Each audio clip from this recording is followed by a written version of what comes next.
Hello everyone, I hope कि आप सब अच्छे होंगे और अच्छे नहीं भी होंगे, अच्छा ना प्रिटेंड तो कर ही होंगे। और भाई साहब आ गया है 2024 का बजट, जिसका हम सबको बेसब्री से इंतजार रहता है कि भैया इस बार किसका गला घोट रही है निर्मला सीतारमन जी। इस बार किसको बोल रही है कि मैं प्याज और लहसुन तो नहीं खाती हूँ, तो इसके दाम बढ़ने या घटने से मुझे कोई फर्क नहीं पड़ता। या फिर इस बार निर्मला सीतारमन जी किसको बोल रही है कि साले अगर तुमको टैक्स भरने में दिक्कत है तो भैया कम कमाया करो, गरीब रह जाओ, तुम गरीब रहोगे तुमको टैक्स नहीं भरना पड़ेगा।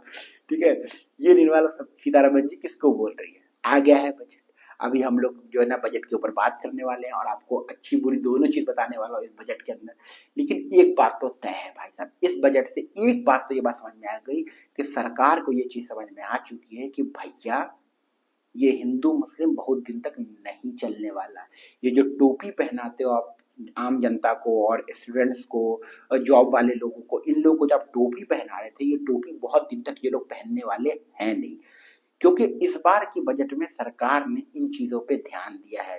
बोला है नौकरियों के ऊपर बात की गई है। ठीक है, जो कहते हैं ना स्टार्टअप के ऊपर बहुत सारी बातें की गई है। स्टार्टअप के ऊपर जो है ना बहुत सारी चीज, वो मैं सब एक चीज एक्सप्लेन करूंगा आपको। ठीक है, लेकिन सबसे बड़ा जो फायदा अभी मतलब बजट पे तो बात है, सबसे बड़ा जो गेम सरकार खेली हो कि सरकार को ये बात पता है कि उनकी सरकार जो भी बनी हुई है वो दो कंधे पे, एक भाई साहब अपने नायडू साहब, एक भाई साहब अपने नीतीश चाचा, इन दोनों के कंधे पे बीजेपी की सरकार चल रही है। अगर एक भी हिला तो इस बार इनकी सरकार जाएगी भाड़ में। मतलब सरकार इनकी गिर जाएगी मोटा मोटी, या तो नीतीश चाचा या तो नायडू चाचा कोई भी एक हिला तो इनकी सरकार तो गिरेगी ही गिरेगी।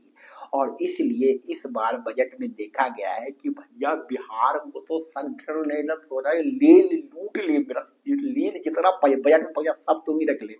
और सेकंड आंध्र प्रदेश को बोला भाई साहब तू तो 15,000 करोड़ लेके जा जा जा जा अपने अपने स्टेट का डेवलपमेंट कर ले। उधर बिहार को बोला तू 26,000 करोड़ लेके जा, रोड बना दे, पुल बना दे। ये करते रहे, पुल हर दिन गिरता है ना तू पुल बना दे रहे, रोड हर दिन धंसता है ना तू बना।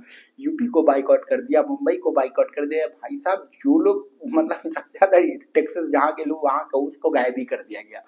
बट जो भी कहो, बिहार में देखते हैं कि इतने पैसे के जो वादे किए गए हैं, क्या इससे बिहार के अंदर डेवलपमेंट आएगा, सड़कें बनेंगी, स्कूल कॉलेजेस जो भी चीजें हैं, वो शिक्षा व्यवस्था सही होगी, सड़क व्यवस्था सही होगी, मेडिकल व्यवस्था सही होगी नहीं होगी, उसका तो इंतजार रहेगा। लेकिन इस बार बीजेपी ने ये साबित तो कर ही दिया कि भाई साहब इस बार तो इनकी फटी लगी पड़ी है। क्योंकि अगर ये इन दोनों को सपोर्ट ना करते तो हो सकता था इनकी सरकार गिर जाती। इसलिए बाबू नायडू नायडू बाबू को भी इन लोगों ने दिया है अच्छा अच्छा बजट में पैसा दिया है, और नीतीश चचा को भी अच्छा पैसा दिया है। बाकी आते हैं बजट पे। सबसे पहले तो मैं आपको थोड़ी सी बेसिक चीज बता दूं कि भाई साहब अगर जो लोग 3 लाख रुपए से कम कमाते हैं तो उनको नहीं देना पड़ेगा। ठीक है, टैक्स स्लैब के वो बाहर है। ठीक है, लेकिन अगर कोई 3 लाख से 7 लाख रुपए कमाता है तो उसको 5% देना पड़ेगा। ठीक है, जो 7 लाख से 10 लाख रुपए कमाता है उसको 10% देगा। मोटा मोटी है कि मिडिल क्लास आदमी की मार लो। फिर से हर बार जैसे आता है अमीर और अमीर होता है, गरीब और गरीब होता है। इस बार गरीब अमीर तो वाला फंडा है ही, साथ साथ की मिडिल क्लास को भी चूस के मार दिया जाएगा। ठीक है, क्योंकि हर बार चूसाता मिडिल क्लास ही है।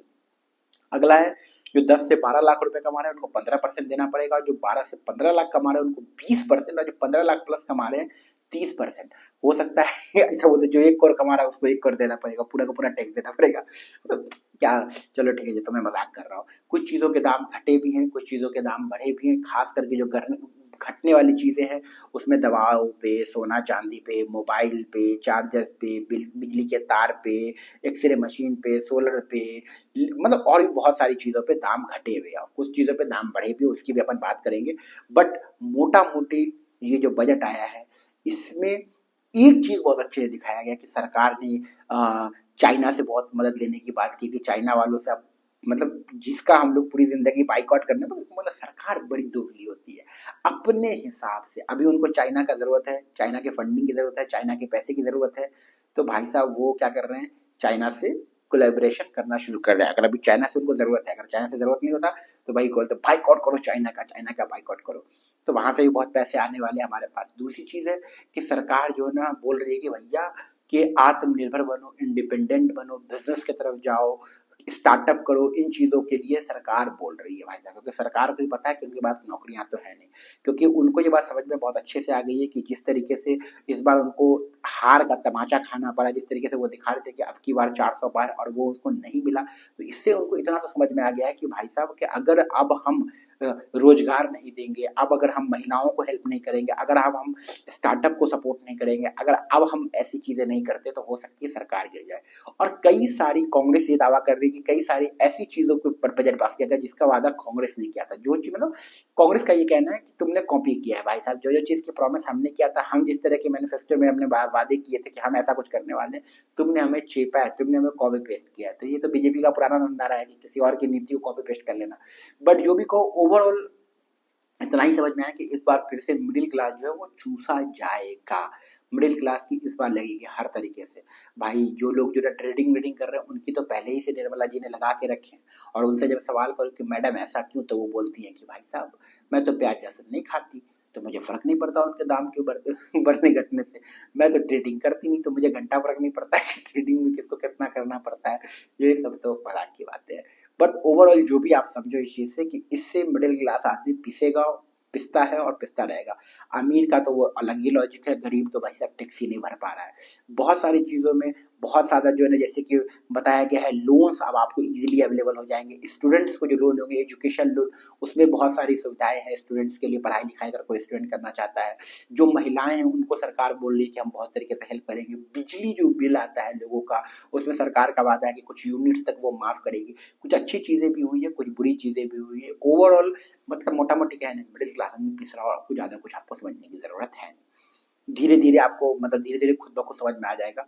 बट अभी के लिए इतना ही समझो आप कि मिडिल क्लास आदमी पिस रहा है। निर्मला ताई जो है वो बजट लेके ही आती है कि भाई साहब आम आदमी को मार सके और अमीर को अमीर बनाया जा सके। और मतलब जो है जो लोग मेहनत से अपना इन्वेस्ट करके, कई बार सुनते नहीं आपको जो है वो जो ट्रेडर वाले वो हमेशा परेशान रहते हैं कि भाई साहब पैसा लगाए हम, इन्वेस्ट करें हम, रिस्क लें हम, और 50% पार्टनर बन जाती है सरकार, स्लीपिंग पार्टनर बन जाती है हमारी। तो वैसा ही कुछ है कि भाई साहब आम आदमी का ही जेब काटा जाएगा, आम आदमी को ही परेशान इस बार फिर से किया जाएगा। महंगाई के ऊपर ज्यादा कुछ बात नहीं की गई है कि पेट्रोल के दाम घटाए जाएंगे या फिर जो है ना सिलेंडर के दाम घटाए जाएंगे। इस पे तो अभी तक कुछ ऐसा कुछ नहीं हुआ कि जो है ना भाई साहब की पेट्रोल के दाम में 5 रुपए 10 रुपए की गिरावट आएगी, या फिर जो है ना इस बाकी चीजों में गिरावट आएगी। ऐसा कुछ भी अभी देखने को मिला है।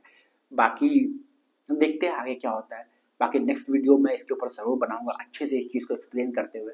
अभी तक के लिए इतना ही। बाकी अगर वीडियो अच्छी लगी हो तो अपने लोगों के साथ जरूर शेयर करें, चैनल के साथ जुड़ जाएं। अपना ख्याल रखिए। बाय।